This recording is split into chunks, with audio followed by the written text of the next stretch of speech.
Right. Well, we could do that.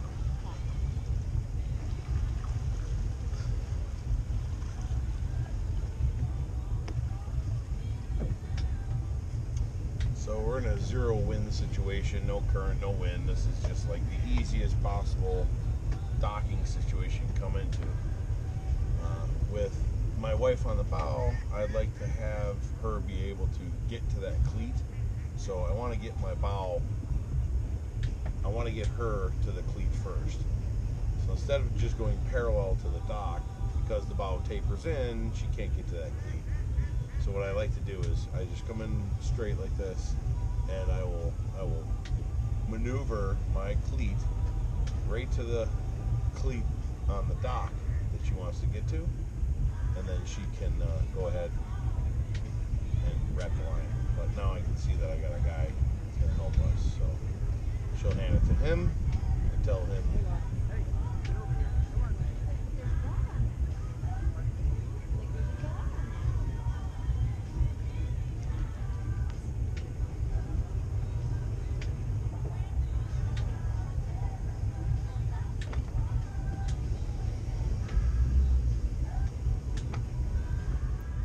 Alright, what the guy is doing right here is a no-no. What he did is just locked off my line. So now the line is getting tight on the bow. It's out of view, it's underneath the bow rail there. But as soon as it gets tight, you see my bow stopped, and and I can't maneuver back out to get my stern in. So I missed it because I was looking backwards, and Alon missed it because she was, I don't know, she was looking at something else. But when a guy does that, when you hand a line to somebody, all you have to say is just leave the line slack, and then they'll know just to not do that. But he locked me off, and the bow just kind of lurched, and he had to actually push on my bow rail to keep me away from hitting the dock. But yeah, so that happens when people are at the dock and they're trying to help you. Sometimes they kind of screw you up a little bit. But so the next time you dock, just look at the person on the dock and throw them the line and just say, hey, just leave it slack, and then you can do your maneuvers.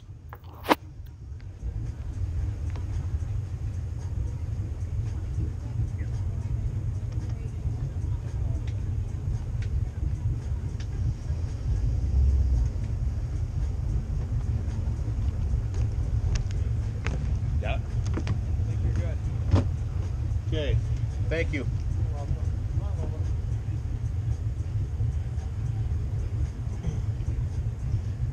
Come on, Bob. Porter met a friend. Porter always meets friends.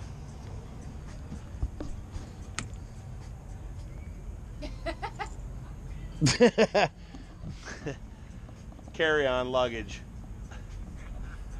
Come here, bud. Hey. Turn the radio down so I get nailed again for copyright. Because I hate getting nailed for copyright. Do you want to show them how you do your Yeah, you know what? I gotta fix this because you your didn't knots? listen. What? You didn't listen. No, didn't. Not at Where's all. the dog? Porter. Oh, he was right there. He was right there. Come here, bub. Come on down.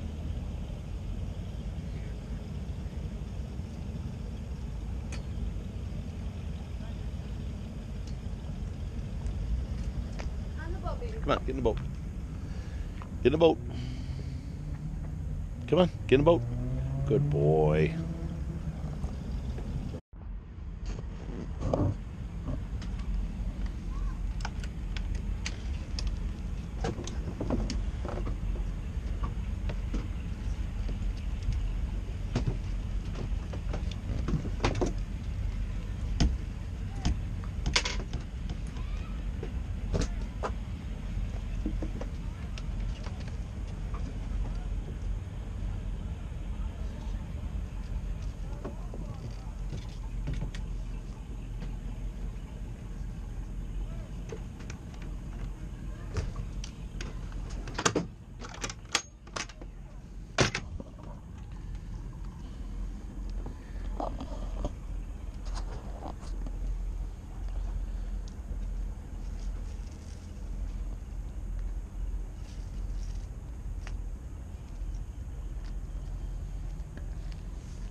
So yeah, what Alon's going to show you here, and I did it in my video 2 years ago down at the other end here, and the thing is I see a lot of people do this, and it's so bad that it's ridiculous. But so some people come in here and they'll put their boat in here like this, right? They'll pull it up here like this, and they'll lock it like that, and then they'll lock it like that.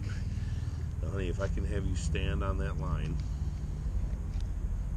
So now we're gonna simulate what happens when you have a lot of current pulling away from your boat or something else like that. So when she's standing on the line, you can get this. This one will come undone. Hang on, baby. This one will come undone, super easy, right? Because it just comes undone. But since I locked the first one, I can't get this out. Okay, I can't get this out because there's so much tension here pulling the line right here that I'm locked onto here. So if you're ever, rafted on somebody in the river or something like that, and there's a lot of weight pulling on you, you're not going to be able to get that undone. So the key to that is you got to figure eight. You go around once, go around twice. So just made a nice little figure eight, right? And now on this side here, now I can lock it. I'll lock it here, and then I'll lock it here.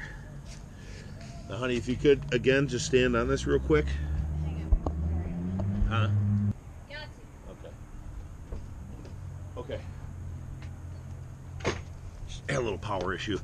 Okay, so if you want to stand on that line again. So now we have a ton of tension. We have a ton of tension on this line again. Okay, we have a little bit of a tension on this line.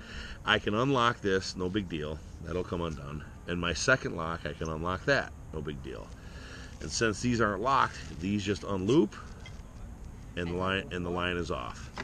So that's how you got to do this. When you tie up to a cleat, you wanted to give yourself a figure eight, just like that. Some people actually, they'll loop around the cleat and then lock it, which is fine too, but I always did a figure eight. And then you do a lock and lock, like that. That's it. The other way to start it, so you're not using any more cleat, is you do a loop underneath. So you still have, you're creating your initial loop, and then you do your pull through. And the thicker the line, the bigger the chain.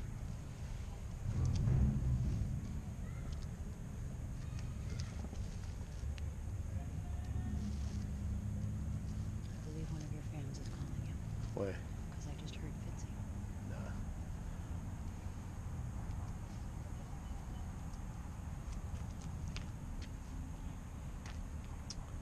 And there it is. So now you have a nice organized line. It's not all wadded up and hanging out on the dock. There's still enough room on this cleat. If a boat pulled in behind me, he could definitely get onto this cleat to hold his boat back, and everything's good.